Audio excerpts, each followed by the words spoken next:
So now watch, this will backfire and there won't be a cited source. But for your homework,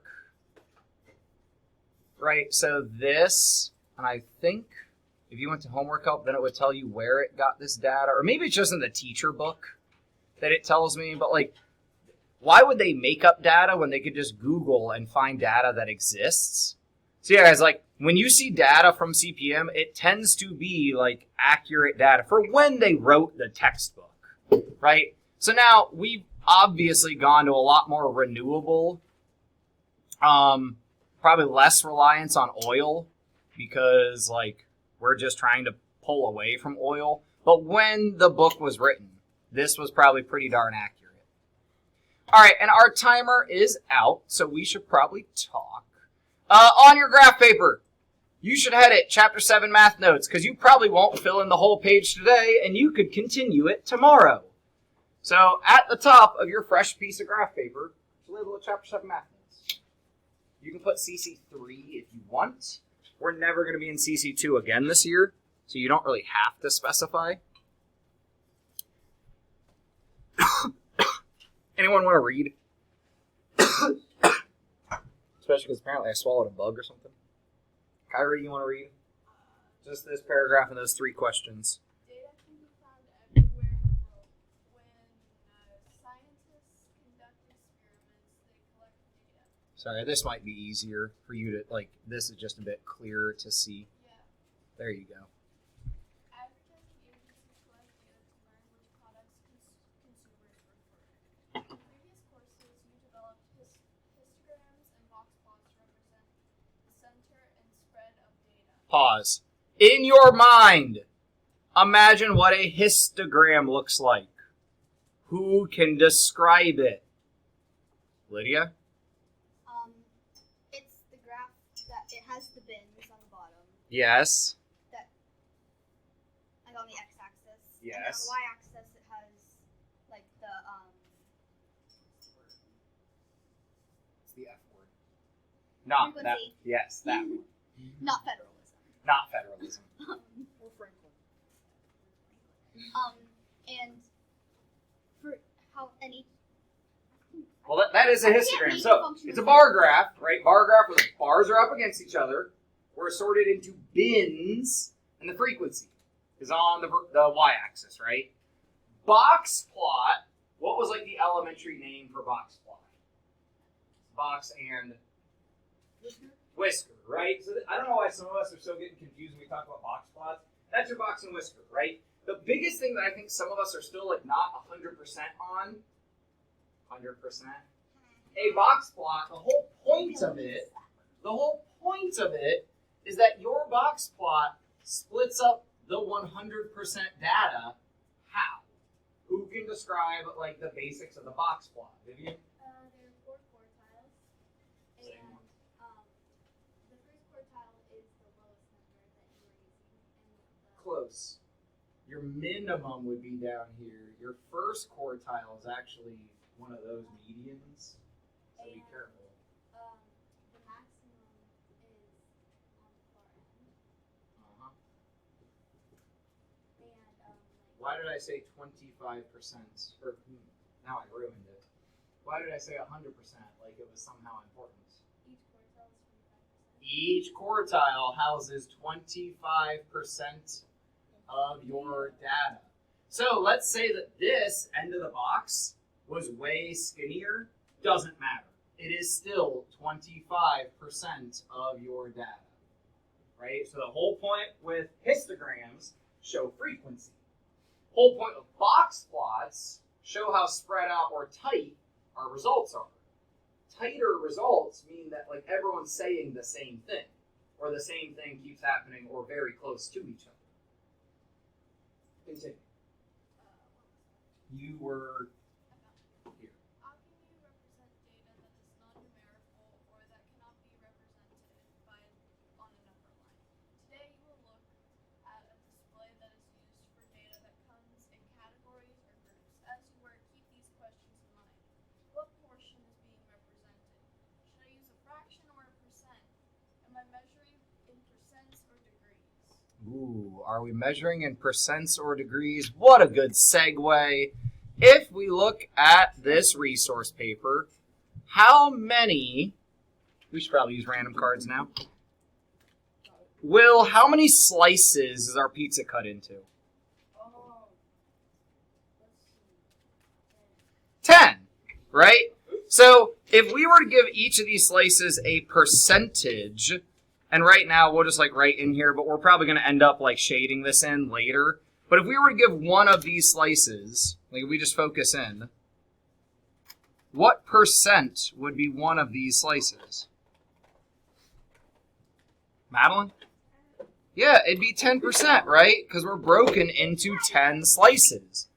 But how many degrees?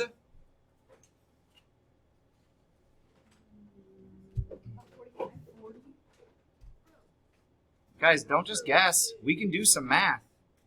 Ooh, Kira? How'd you figure out 36? Hey, you guys ready for a fancy thing you'll use in high school math that I might as well teach you now? The Easter egg looking dude is a symbol we use in math known as theta. Theta, like Theta, theta gets used to represent an unknown angle. So then we can just like bring it up and say, okay, well, how did we find theta? It was the total 360 degrees of the circle, because we know one full rotation is 360. So that's how Kira found out that one of these, for those of you saying, it looks about like 40 degrees, I mean, you're right, but we don't need to say it looks about. We can do the math. Assuming each of these are broken up equally, which, I mean, come on, they look like they're broken up equally. So we would like to help graph some information for Nate. Nate and Rick are car shopping. Now, they've got some specifics, so they can't just choose from any of the cars on the lot. Based on their specifics, they have found 12 possible cars, 9 possible pickups, 6 SUVs, and 3 minivans. Honestly, guys, minivans are sweet. It's like a pickup truck. Just Partridge and Fair Trade. I almost bought a van when my wife and I were trying to figure out new vehicles. She was like, we do not have kids. We do not need a van. So I want you guys to chat with each other. How do we figure out like what percentage each of these vehicles would take up? How then would we be able to put this data into a circle graph for Nate and Rick? Just to practice, like, this is some pretty baseline data. Like, it's not super complicated, right? No partial numbers, no decimals, no fractions. So how can we take this data and turn it into a circle graph? Go ahead and do it if you're confident enough. I'll give you a couple minutes to chat with each other. I think a good place to start would probably be figuring out the total. Just maybe.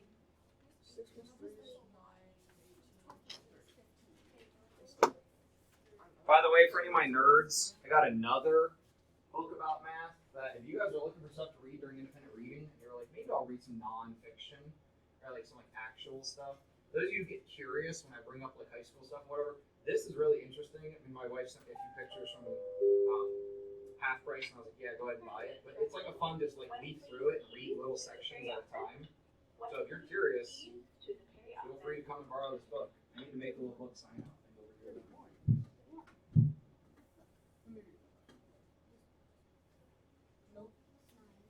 We need to percentage-fy this.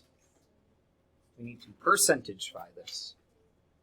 I don't know that that's a word.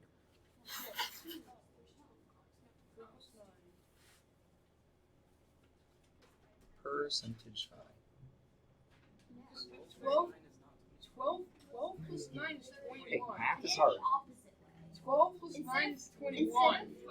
Plus 10 minus 1 plus 10 plus 1. It's 30. It's 30, yeah. I did. So, of the vehicles on the lot, that's how many they could, like, buy. Like, potentially. 12 cars, 9 pickups. There are more than 12 total vehicles that they're looking at. 12 of them are cars. So, like, I mean, not quite half, but, I mean, most of what they're looking at is cars, right? The smallest group is vans. If you guys need help, you can process through the questions up here. Like, a good place to start would be the total. Right? Like, how many cars are they actually looking So at?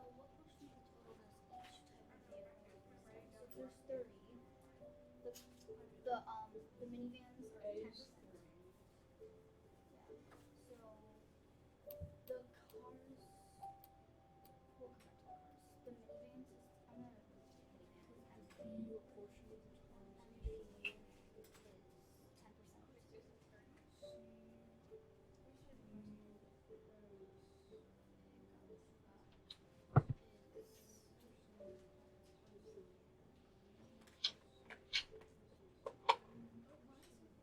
So you could be writing this math on your graph paper or on this handout paper. Alright. I got you. Make your life easy. Cars. Choosing this for this problem. Like, this is why I use you guys this week. Use it for the car problems. You don't have to draw rows. You can use my Chase, help me out. What's our total? Yeah, I hope we all got a total of 30. I heard some argument over there about adding numbers up. Total should have been 30. What? Math is hard. It's fine. Although my smartboard's mad at me today, so I think I can do this. No, that's the document. Dang it. If I unplug this, it's going to unplug the microphone. When I'm not recording, I gotta like unplug and replug.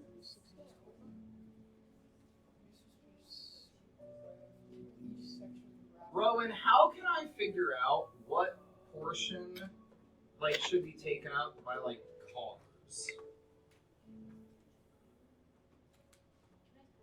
Sure. Jack's not here. Jack, feel better. Caroline, can you help me figure out like what portion of the graph, or like, I mean, we could start with just like percentages, I guess. How could I figure out cars?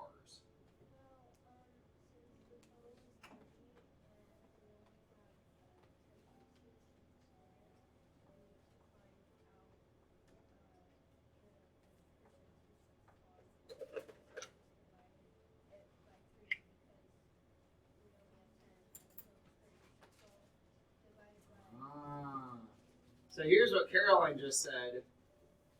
We could go to percent, or if we know that we have 10 slices, 10 parts of the circle, at least I think this is what you were saying. How can we get this to 10? Divide by 3. So how many of the tenths? 4. So for my cars, right? 1, 2, 3, 4.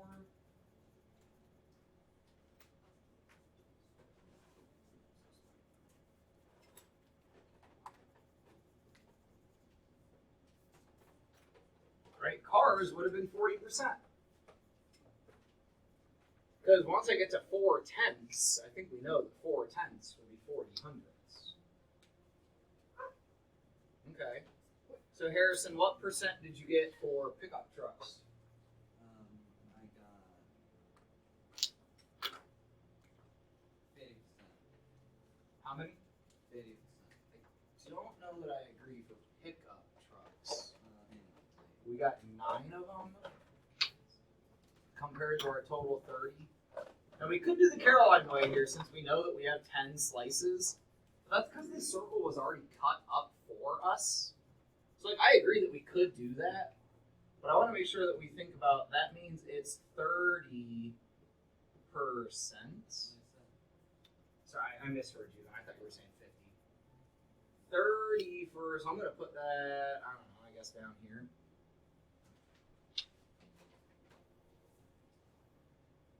So pickups.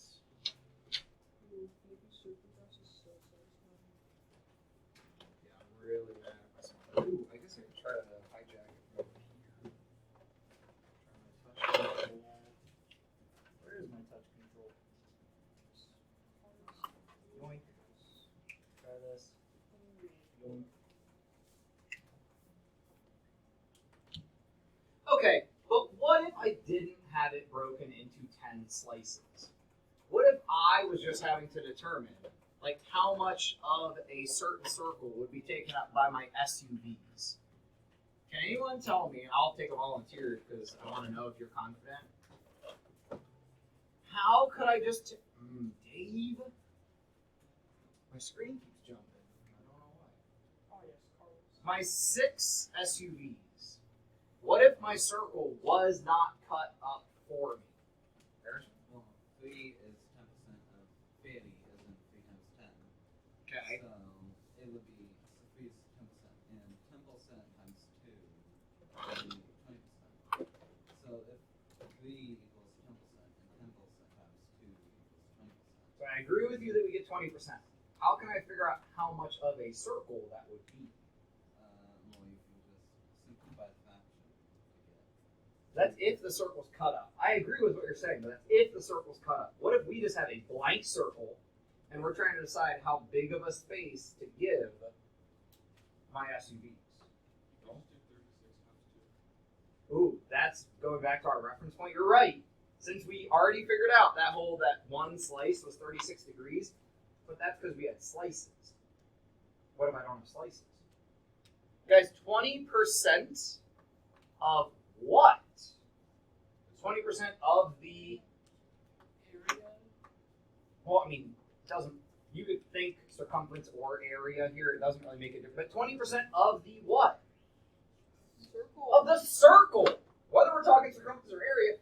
And if we're trying to like allocate how much of this should open, Dave, What the heck, dude? if we're trying to allocate how much of this should open, what is 100% of the circle? 360 degrees.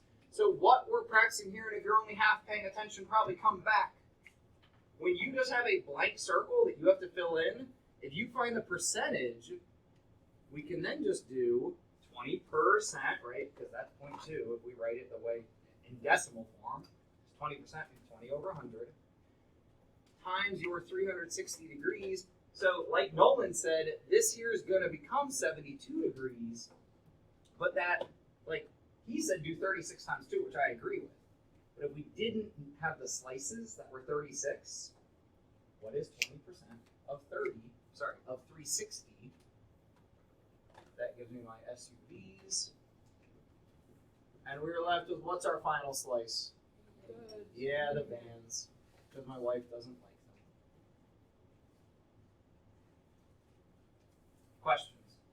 I just want to say I kind of did this problem differently, but instead of like calculating it, which is probably like you get the answer more often. You don't have to calculate But this. basically, I just thought like since it's already cut up into tenths and there's 30 whole like vehicles total, I just thought I could value each slice as like 3 vehicles. You're right. But be careful because I don't always cut them up for you. Right? Like on your homework, a lot of times we're going to be working with blank circle. So for a second, I need you to like fight the urge to do your homework. We're going to answer a few questions about circle graphs together. Then I'm going to let you work. Okay? Because I'm trying to budget homework time. I know you guys have a lot going on. Science fair just ended, but you got big projects for other people. So I want us to do like 30 seconds for each of these for you to talk to each other and then come back together. So here's 2 graphs, right? You guys know what a census is? And if you say yes, I'm going to ask you to explain it. Do you know what a census is? Yeah. Okay, Vivian, Harrison, one of you guys want to talk about what it is? Harrison? So you get, basically you predict how many people are in the country. So that census is not the prediction. It's the counting of people. Yeah, the census is where we do a very specific counting of people every, you know how many years? 10. Guys, it's such a big deal. We only do a census every 10 years. So from the 1950 census, here's our data.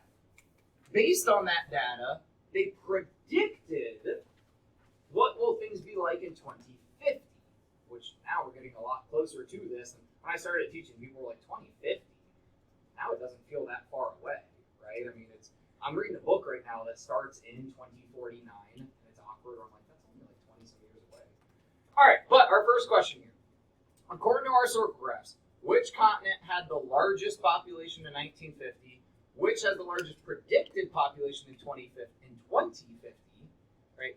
Do they represent the same percent of the world's population in both graphs? Chat with, you probably need like 30 seconds maybe. Talk with each other, see if you guys agree.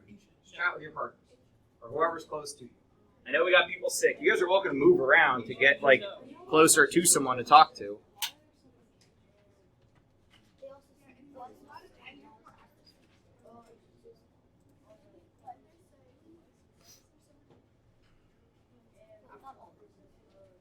You guys spot Australia?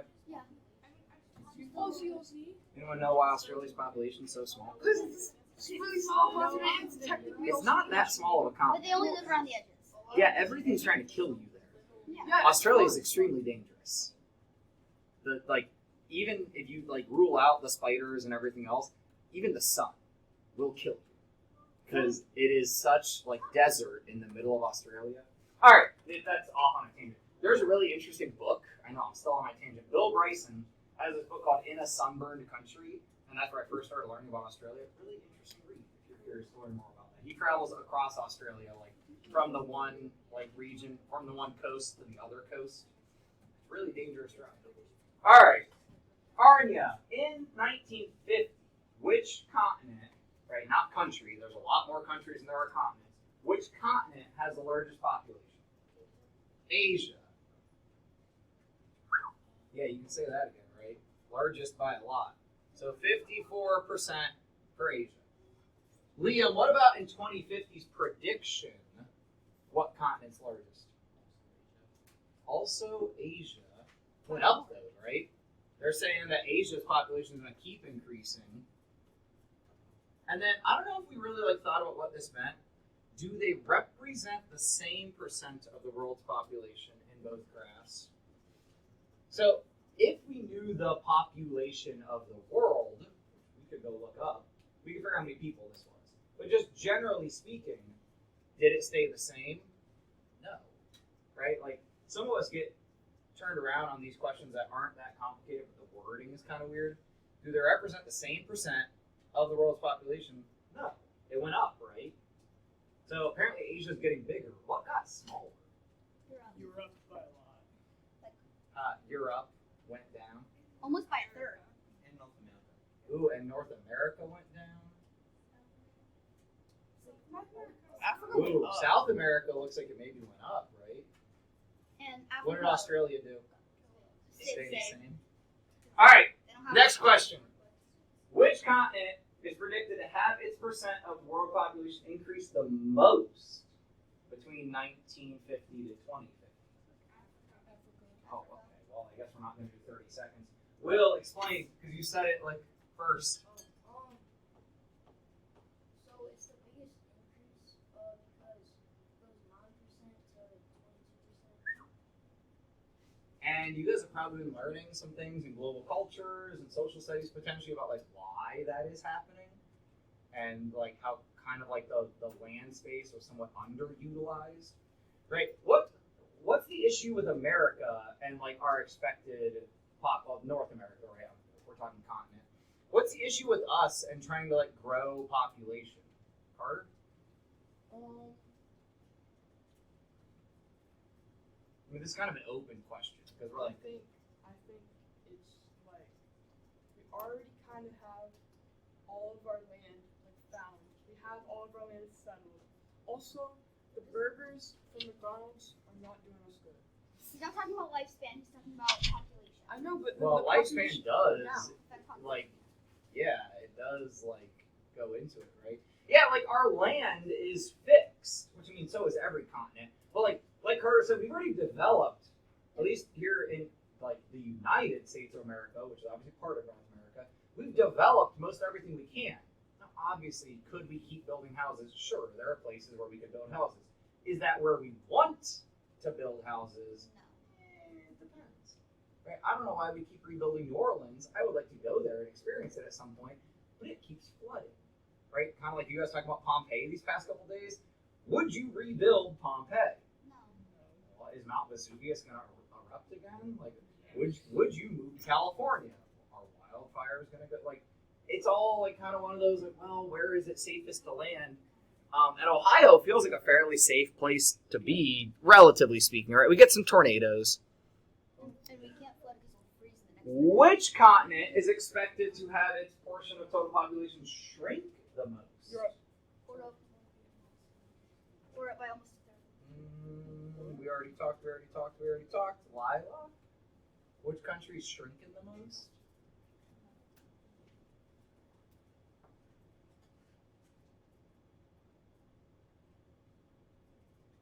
Because guys, if you're focusing on the percentages, this is where circle graphs are convenient. Look at the pizza slices, right?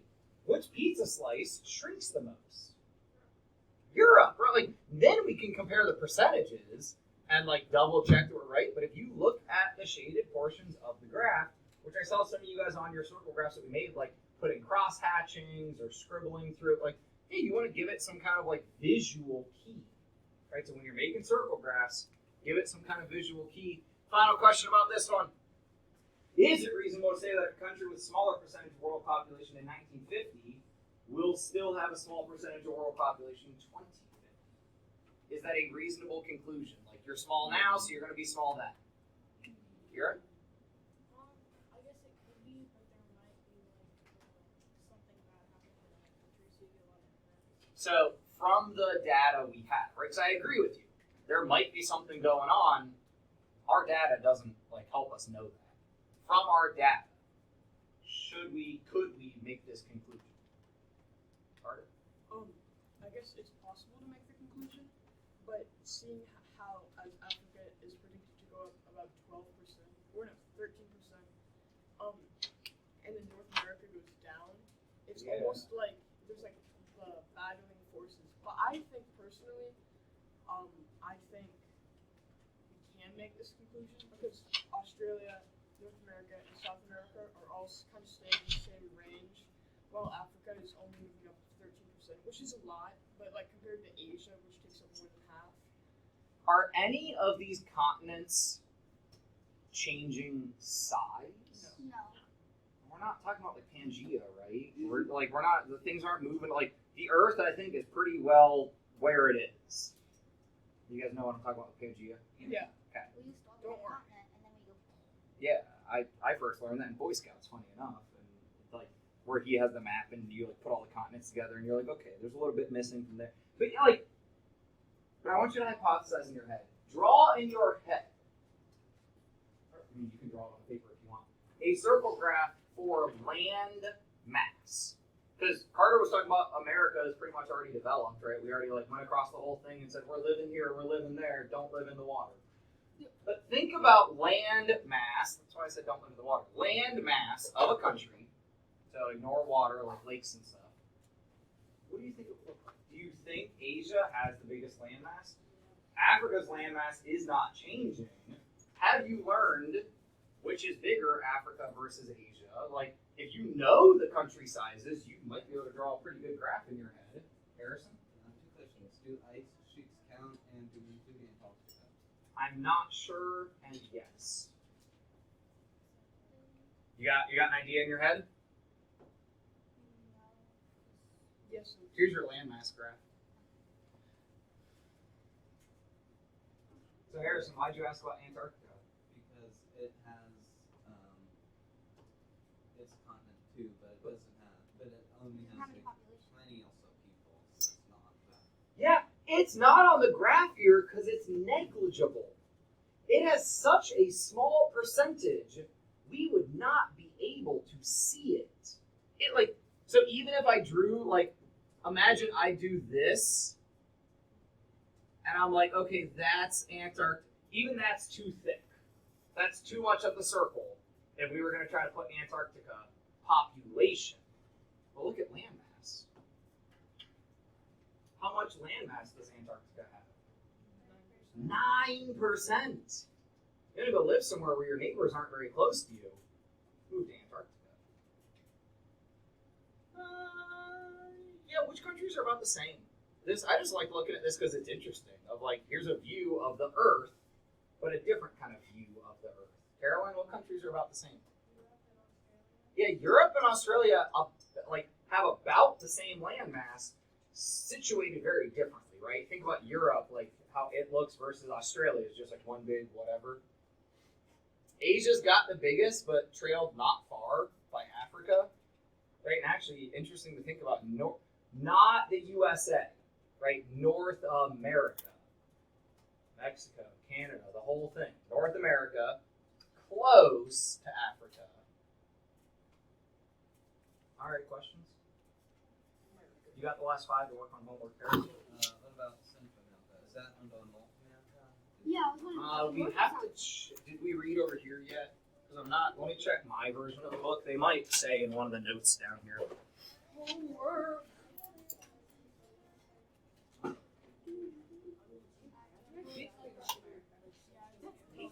Oh, would you guys like me to add Antarctica to our population graph? Yes. Oh god. Uh-oh. You ready for this? Yep. There's Antarctica.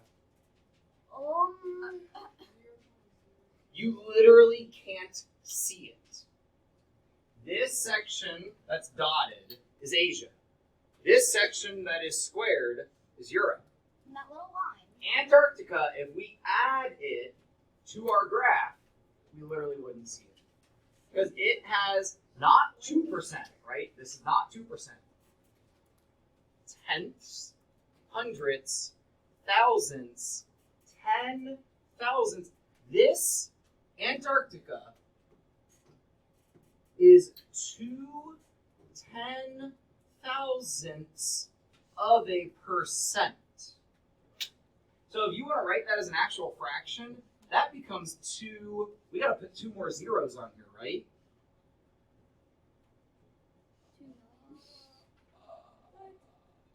What does that tell us about the population of Antarctica? That is small. Give me actual math. Um, For every, there is, like, every one per one, can't tell if hands are up or down. for every 1 Ooh, million. Will? Trying to chime in? For every 1 million people, there's 2 people that have lived in Antarctica. For every million people on the planet, 2 people are in Antarctica. Yeah, so if you want to go somewhere where your neighbors will mind their own business, probably Antarctica. All right, that's all I get. You guys can work on homework. Like, these are just cool to look at. Yeah, Caroline? The landmass? This is just a question. Yeah. But when you're talking about North America, are you including like New Zealand, Iceland, and Greenland,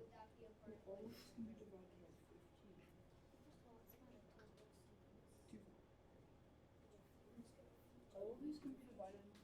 I think that's like a Google answer. Like, what continent do they, like, what continent are they part of? And, like, I can't remember because geography is not my strong suit. That's an understatement. Sorry, my friends are like, give me a map and I'm okay. Aside from that, geography is not my strength.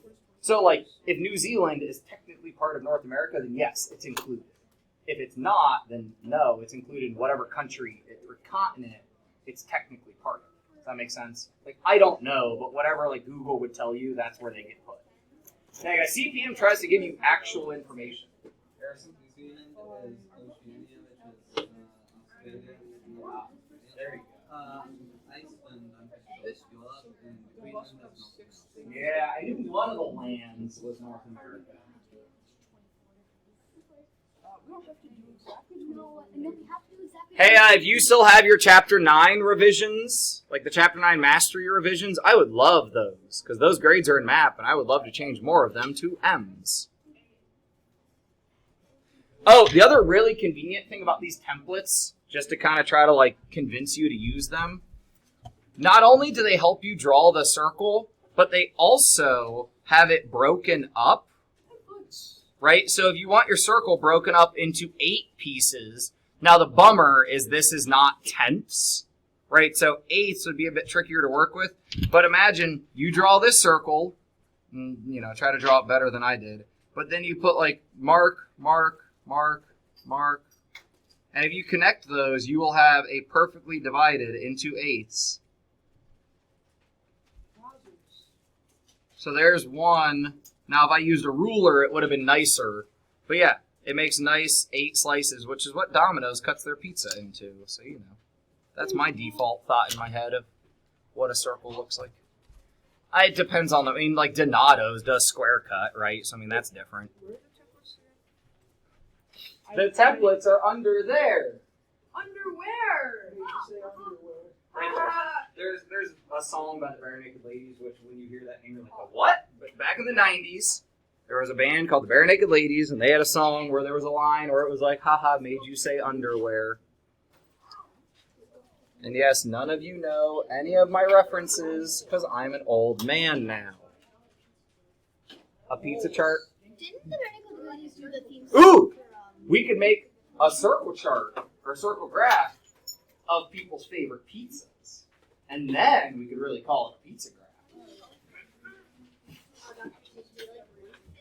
Alright, go to lunch, guys. Have a great day. Okay, dude. Okay, dude. Okay, dude. Have a great day. I'm glad you remembered about this. I was